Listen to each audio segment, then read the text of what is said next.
Welcome to RTV. నేను మీ గయాజ్ని. బారా షహీద్ దర్గా ముఖద్వారాలు సుమారు 2,30,00,000 రూపాయలతో ఎమ్మెల్యే కోటమిటి శ్రీధర్ రెడ్డి, అదేవిధంగా వక్ఫ్ బోర్డు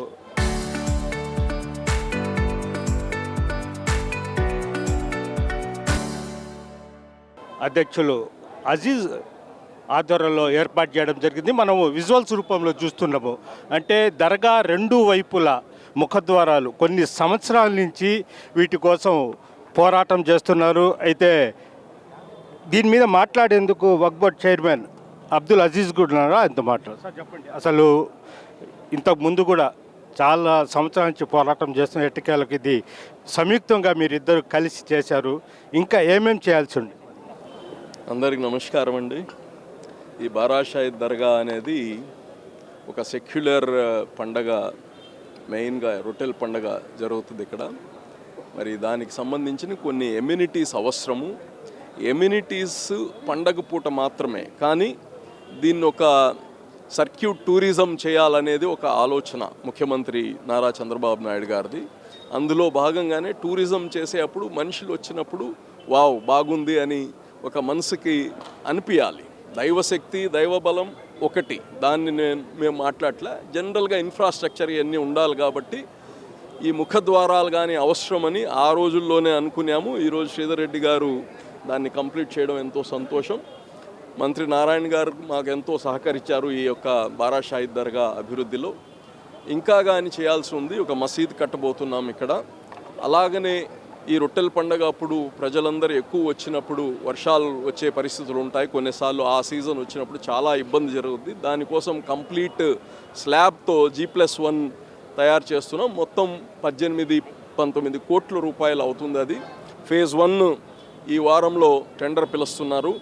ఫేజ్ 2 గవర్నమెంట్ పోయి ఉంది, శాంక్షన్ అయిన తర్వాత ఫేజ్ 2 కానీ చేస్తాము. అలాగే ఇక్కడ కావాల్సిన కమర్షియల్ కానీ ఒకసారి కూర్చొని ఎమ్మెల్యే గారితో కూర్చున్న తర్వాత, అంటే ప్రతిసారి మున్సిపాలిటీ పైన లేకపోతే నాయకుల పైన ఆధారపడకుండా సెల్ఫ్ సస్టైన్గా ఉండాలి. ఇంత పెద్ద ఇన్స్టిట్యూషన్ కాబట్టి దానికి కొద్ది కమర్షియల్ ఏర్పాటు చేస్తే అది తనంతా అదే నడిచేటట్టుగా ఏర్పాటు చేస్తాం. అది కానీ తొందరలో శ్రీధర్ రెడ్డి గారితో కూర్చొని నారాయణ గారితో మాట్లాడి దాన్ని కంప్లీట్ చేస్తాం తెలియజేస్తాం. సార్ ఒకటి సార్, అంటే ఈ డెవలప్మెంట్ కోసం గత ప్రభుత్వంలో కూడా మీరు విభేదించి ఇప్పుడు సాధించుకున్నారు.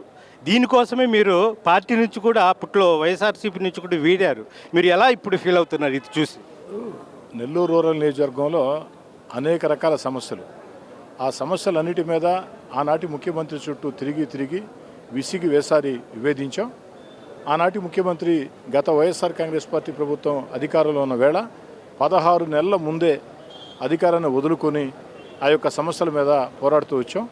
ఈనాడు దేవుడి దయతో కోట్లాది ప్రజల ఆశీస్సులతో తెలుగుదేశం పార్టీ కూటమి అధికారంలోకి వచ్చిన తర్వాత ఆనాడు ఎన్నికలప్పుడు ఏమైతే హామీలు ఇచ్చామో అవన్నింటినీ కూడా చంద్రబాబు ఆశీస్సులతో నెల్లూరు రూరల్ నియోజకవర్గంలో నెరవేరుస్తున్నాం. చాలా గర్వంగా ఉంది. Okay, thank you. ఇది పరిస్థితి. అంటే గతంలో కూడా బారా షహీద్ దర్గా డెవలప్మెంట్ కోసము పనులు కాలేదు. దీంతో జగన్మోహన్ రెడ్డితో కూడా విభేదించి రావడం జరిగింది. అయితే మొత్తం మీద అబ్దుల్ అజీజ్ అదేవిధంగా తాను కలిసి ఈరోజు ముఖద్వారాన్ని కూడా ఏర్పాటు చేశామంటూ కూడా అబ్దుల్ అజీజ్ ఇటు ఎమ్మెల్యే కోటమిటి శ్రీధర్ రెడ్డి అయితే చెప్తున్నారు. వీడియో ప్రదీప్తో గయాజ్ ఆర్టీవీ బారా షహీద్ దర్గా నుంచి.